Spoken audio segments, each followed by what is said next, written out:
नमस्कार, आप देख रहे हैं गिरिडीह न्यूज और मैं हूं सुजीत पांडे। आज के इस अंक में आप सभी दर्शकों का स्वागत है। आइए देखते हैं आज की खास खबरें। सबसे पहले आज का हेडलाइंस। जननायक कर्पूरी ठाकुर की जयंती पर पपरौटाल में कार्यक्रम का आयोजन। सदर विधायक एवं पूर्व विधायक गांडे भी हुए शरीक। कांग्रेस पार्टी ने उर्सी फॉल्स में किया बैठक, लिए गए कई अहम निर्णय। कार्यकर्ताओं ने उठाया वनभोज का आनंद। और राष्ट्रीय यादव सेना ने गांवों में किया बैठक, समाज में फैले कुरीतियों को दूर करने हेतु चल आया जागरूकता अभियान। अब खबरें विस्तार से। जननायक कर्पूरी ठाकुर की जयंती पर पपरौटाल में एक कार्यक्रम आयोजित कर उपस्थित लोगों ने उन्हें भावभीनी श्रद्धांजलि दी। कार्यक्रम में सदर विधायक सुदीप कुमार सोनू और कांडे के पूर्व विधायक जयप्रकाश वर्मा भी शामिल हुए। कार्यक्रम के दौरान कर्पूरी ठाकुर के चित्र पर माल्यार्पण कर सभी गणमान्य लोगों ने उन्हें श्रद्धांजलि दी और उनके आदर्शों को स्मरण किया। अपने अभिभाषण में गिरिडीह विधायक सुदीप कुमार सोनू ने कहा कि जननायक कर्पूरी ठाकुर पूरे बिहार के लिए एक आदर्श थे। उनके सफल नेतृत्व से पूरे देश में उन्हें आज भी जयंती पर याद किया जाता है। सब इकट्ठा कर लीजिए, सब इकट्ठा।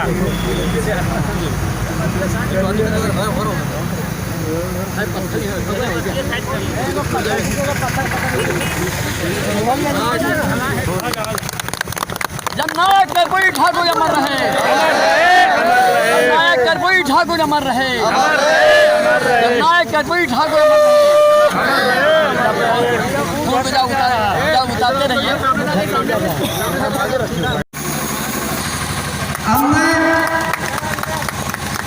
राष्ट्रीय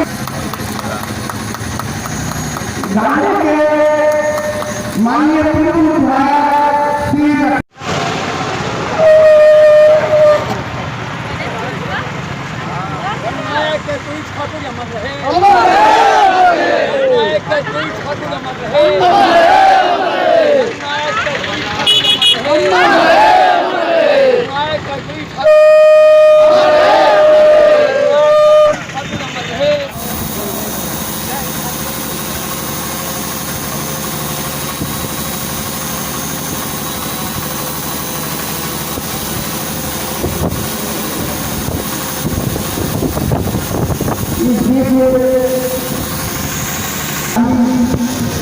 आप सभी लोग आग्रह होगा मंच में पास में है। अगला कार्यक्रम माल्यार्पण का होना है।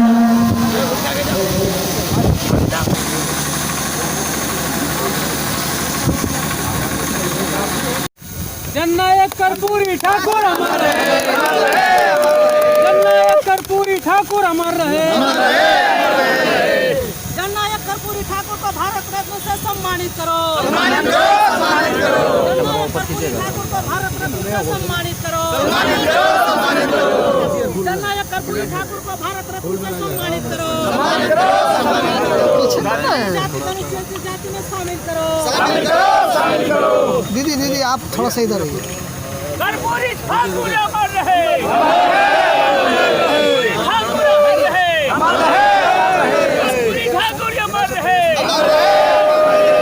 ठाकुर को भारत रत्न सम्मान देना होगा, ठाकुर जी को भारतीय रत्न सम्मान देना होगा।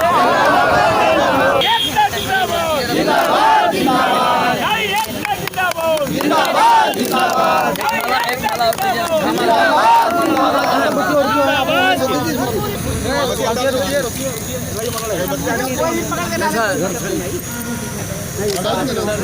आगे से लीजिएगा तब इनका फोटो। कर्पूरी ठाकुर के प्रतिमा का अनावरण गिरिडीह में आज हुआ। ये वास्तव में गौरव का क्षण था कि वैसे व्यक्ति जो युगद्रष्टा थे और विभाजित बिहार में सामाजिक न्याय की लड़ाई लड़ने वाले पहले पुरोधा थे। आज उनकी मूर्ति के अनावरण से निश्चित रूप से हम लोग भी गौरवान्वित करके महसूस करते हैं। और कर्पूरी ठाकुर साहब ने जिस आरक्षण की परिधि में समाज के तमाम पिछड़े वर्गों को लाने का सपना देखा था, ये उसी की ताकत है कि आज समकालीन कर्पूरी ठाकुर की आलोचना करने वाली विचारधारा के लोग भी आज कर्पूरी ठाकुर की जिंदाबाद का नारा लगाने को बाध्य हैं। वैसे महापुरुषों को नमन और यह संकल्प इस मूर्ति की अनावरण के साथ सामाजिक न्याय के इस नारे को और इस लड़ाई को और सशक्त और बुलंद किया जाए और समाज का वो तबका जो आज भी अपने अधिकारों से वंचित है, उस तबके को इसका हक और अधिकार सुनिश्चित कराया जाए। अत्यंत प्रसन्नता और हर्ष हो रही है, क्योंकि जननायक कर्पूरी ठाकुर जी एक ऐसे महान विभूति हैं जिन्होंने पूरे बिहार, यूँ कहिए पूरे भारत में गरीबों, दलितों, पिछड़ों, शोषितों, वंचितों की आवाज़ बनकर के सामने आए। तो भारत में सामंत का दौर था, वैसे दौर में एक गरीब का बेटा, एक पिछड़ा का बेटा, दलित का बेटा संघर्ष करता हो सभी के अधिकार के लिए, हक के लिए, न्याय के लिए, और संघर्ष कर कर के उन्होंने सभी को अधिकार और न्याय दिलाने का काम किया। आपको मालूम होगा कि जब वो करते करते, क्योंकि वो स्वतंत्रता सेनानी थे और बाद में वो शिक्षक भी रहे, और शिक्षक होने के बाद नेता बने 1952 से, जब पहली बार एमएलए बने तेजपुर विधानसभा, लगातार आजीवन वो विधायक रहे। और जब वो मुख्यमंत्री बने, मुख्यमंत्री बनने से पहले भी 2 बार उप मुख्यमंत्री थे, परंतु और जब शिक्षा मंत्री वो थे तो शिक्षा मंत्री होकर के उन्होंने देखा कि पूरे बिहार के हमारे जो छात्र होते हैं वो अंग्रेजी विषय में कमज़ोर होते हैं, इसलिए उन्होंने बिहार के पाठ्यक्रम से अंग्रेजी विषय की अनिवार्यता को समाप्त किया। अंग्रेजी रहा, परंतु अनिवार्यता को समाप्त करते हुए सभी के लिए एक सुगम परीक्षा प्रणाली निकाली और बिहार के बच्चे अपनी प्रतिभा का जौहर दिखाने लगे, पढ़ाई में आगे बढ़ने लगे। और इसीलिए आप ये भी जानते होंगे कि उस दौर में लोगों ने उनके इस विचारधारा को मजाक के तौर पर लिया और लोग कहने लगे थे उस दौर में ये कर्पूरी ठाकुर डिग्री है। पर ऐसी परिस्थितियों को वो झेलते थे और शिक्षा मंत्री थे।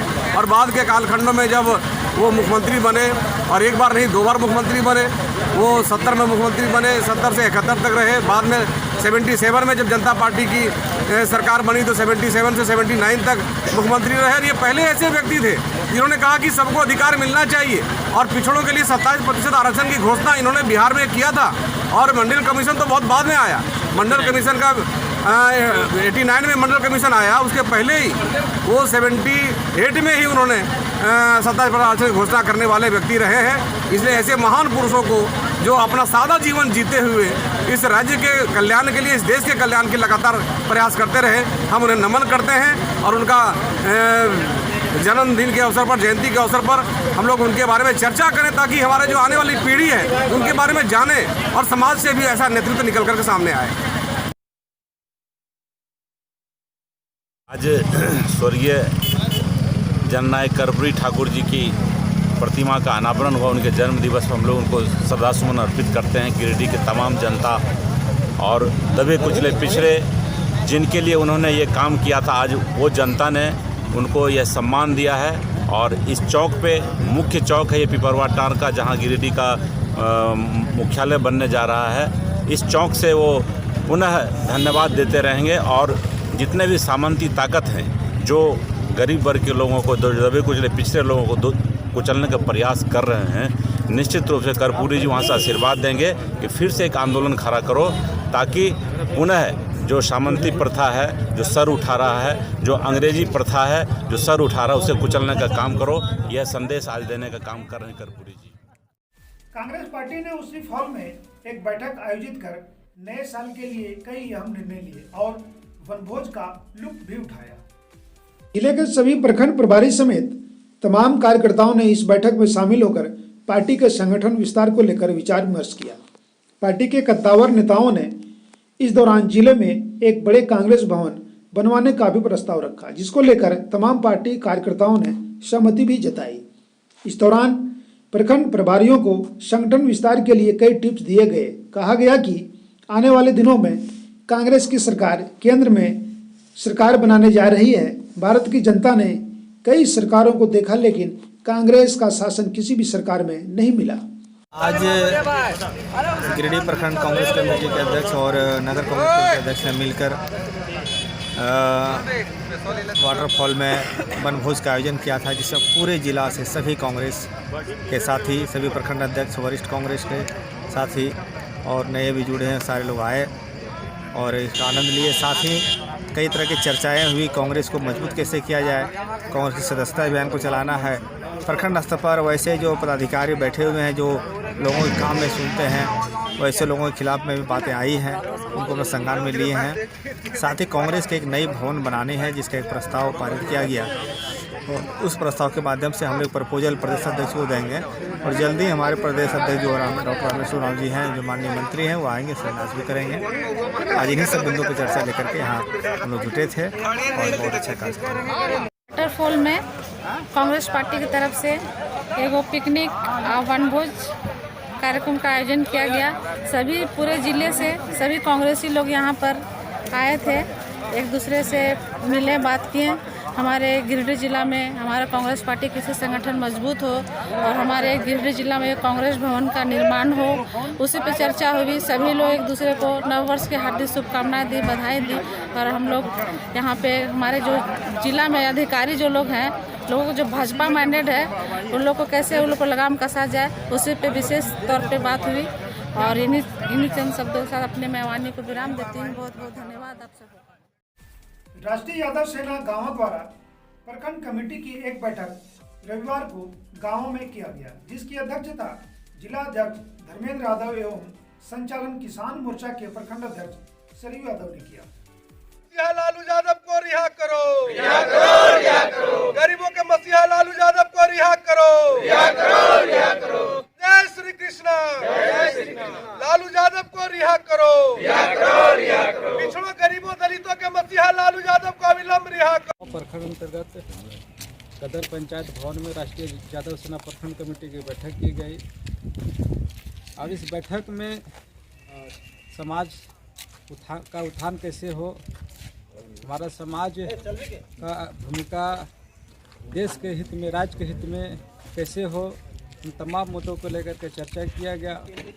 साथ ही साथ माननीय लालू यादव जी का जो तबीयत खराब हो गई है, इनको लेकर के राष्ट्रीय यादव सेना मांग करती है कि चारा घोटाला के आरोप में अन्य आरोपियों को जिस तरह जगन्नाथ मिश्रा को राहत दिया गया गिरते स्वास्थ्य को देखते हुए, उसी तरह माननीय लालू जी को भी सरकार पहल करे और अविलंब उनको रिहा करे, ये राष्ट्रीय यादव सेना मांग करती है। गाँव प्रखंड के गद्दर पंचायत में राष्ट्रीय यादव सेना प्रखंड कमेटी और जिला कमेटी के नेतृत्व में लालू यादव को रिहा करने को लेकर एक बैठक किया गया और आज हम लोगों ने ये निर्णय लिया है कि इतने गंभीर बीमारी से ग्रसित होने के बाद सरकार का जो तानाशाही रवैया है सामंतवादी ताकतों के द्वारा, जो लालू यादव को आजीवन जेल में रखने का साजिश किया जा रहा है, इसके खिलाफ कल हम लोगों ने 23 तारीख को पूरे देश में ट्रेंड किया, जिसमें ट्विटर में भी जो 1 नंबर पर ट्रेंड चला, रिलीज लालू यादव। और आज हम लोगों ने बिगुल फूका है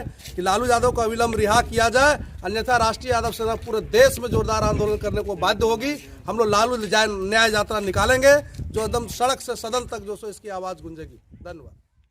गाँवों में झामुमो कार्यकर्ताओं ने मिलन समारोह सह वनभोज कार्यक्रम का आयोजन किया, जिसकी अध्यक्षता प्रखंड अध्यक्ष अजय सिंह एवं संचालन मोहम्मद शहाबुद्दीन ने किया। कार्यक्रम में मुख्य रूप से धनवार के पूर्व विधायक मोहम्मद निजामुद्दीन अंसारी एवं झामुमो जिला उपाध्यक्ष मोहम्मद शफीक अंसारी उपस्थित हुए। वक्ताओं ने झामुमो सरकार के 1 वर्ष के दौरान किए गए कार्यों की सराहना करते हुए कहा कि मौजूदा हेमंत सरकार झारखंड की बेहतरी के लिए हमेशा तत्पर है और पूरे भारत में झारखंड की एक अलग पहचान बनाने की कोशिश कर रहे हैं। पूर्व विधायक मोहम्मद निजामुद्दीन अंसारी ने कहा कि जब से झारखंड में झामुमो सरकार बनी है, तब से केंद्र सरकार झारखंड के साथ सौतेला व्यवहार कर रही है। सरकार गठन के पश्चात से ही कोरोना जैसी खतरनाक महामारी से लड़कर सरकार बावजूद भी झारखंड की एक भी जनता को भूख नहीं मरने दिया गया। हर व्यक्ति, हर घर को राशन देने का कार्य झामुमो सरकार ने किया। साथ ही प्रधानमंत्री जी ने जो भी कहा था कि हवाई चप्पल पहनने वाले को भी हवाई जहाज पर बैठाया जाएगा, उसकी बात को हकीकत में तब्दील करते हुए हेमंत सरकार ने झारखंड में मौजूद मजदूरों को हवाई जहाज से लाने का काम कर एक मिसाल पेश किया। इस कार्यक्रम के दौरान दर्जनों कार्यकर्ताओं ने अन्य पार्टियों को छोड़ झामुमो का दामन थामा। इसे पूर्व विधायक निजामुद्दीन अंसारी ने माला पहनाकर स्वागत किया। मौके पर मोहम्मद मंसूर अंसारी, सोनू कुमार साव, शुभम भानु, मंसूर आलम, सरयू प्रसाद, नूनू मरांडी, प्रदीप कुमार, जिशान खान, कैलाश सिंह, सिमरन समेत सैकड़ों लोग शामिल थे। एक सच्चाई लड़ाई थी और यहाँ का झारखंड के एक अधिकार की लड़ाई। आप लोग देखे होंगे जब ये लगा कि आत्मदाह कर लेंगे वो लोग, तो सूरज मंडल को भेजे थे लालू कि जाके आश्वासन दे दीजिए, वो पुल बना देंगे, वो लोग आत्मदाह नहीं करें, अपना अनशन छोड़ दे। सूरज मंडल जी आके अनशन तोड़वाया, आत्मदाह नहीं किया, जिसमें कोई पुल नहीं बना। क्योंकि बिहार सरकार में जो हमारे साथ सौतेलापन हो रहा था, आप देख लीजिए, एक मारामारी जिसको अभी बोकारो बोलते हैं, वहाँ बहुत मीटिंग है। एक नए साल के उपलक्ष्य में वनभोज भी है और मिलन समारोह भी है। बहुत से लोगों ने आज झारखंड मुक्ति मोर्चा का सदस्यता ग्रहण किए। हो चूँकि कोरोना की वजह से हम लोग बहुत लंबे समय तक 1 साल से कोई मीटिंग सीटिंग नहीं कर पाए थे, तो वो भी ज़रूरी था। इसलिए हम लोगों ने जो सरकार की उपलब्धि है, जो सरकार का कार्य है, उसको जनता तक पहुंचाने के लिए ऐसे माध्यम में होता है मीटिंग सीटिंग का, सभा का। तो सभा तो अभी तक हम लोग कोरोना काल में नहीं कर पाए, लेकिन आज हम लोग मीटिंग किए हैं।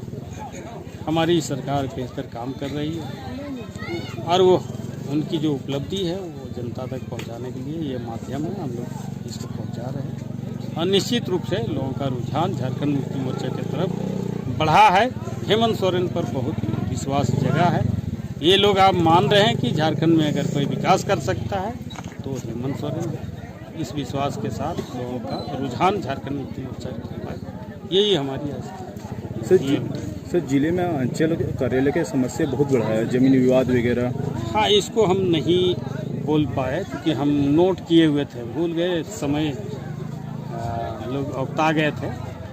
अभी अगर सबसे बड़ी समस्या माना जाए तो जमीन संबंधी समस्या है। सर इसमें कई अंचल अधिकारी पे आरोप भी लग रहे हैं कि जमीन। निश्चित रूप से देखिए, निश्चित रूप से अंचलाधिकारी लोग इतने भ्रष्ट हैं कि लोग एक सबकी संपत्ति जांच किया जाए जो 2-3 साल 4 साल से जमे हुए अंचलों में, तो वो लोग 10-20 करोड़ नहीं अरबों पहुंचा दिया है कहीं। निश्चित रूप से ऐसे अंचल। सर हाल ही में चैनल में आया था गिरिडीह के सीईओ के बारे में, तो आप भी न्यूज देखे ही होंगे। देखे हैं। न्यूज 11 बहुत अच्छा काम कर रहा है, उसको मैं धन्यवाद देता हूं कि कम से कम भ्रष्ट अधिकारियों को बेनकाब कर रहा है। भाजपा युवा मोर्चा के तत्वाधान में सुभाष चंद्र बोस की जयंती पर सदर अस्पताल स्थित ब्लड बैंक में रक्तदान शिविर का आयोजन किया गया। मौके पर गिरिडीह के पूर्व विधायक निर्भय कुमार शाहबादी भी शामिल हुए।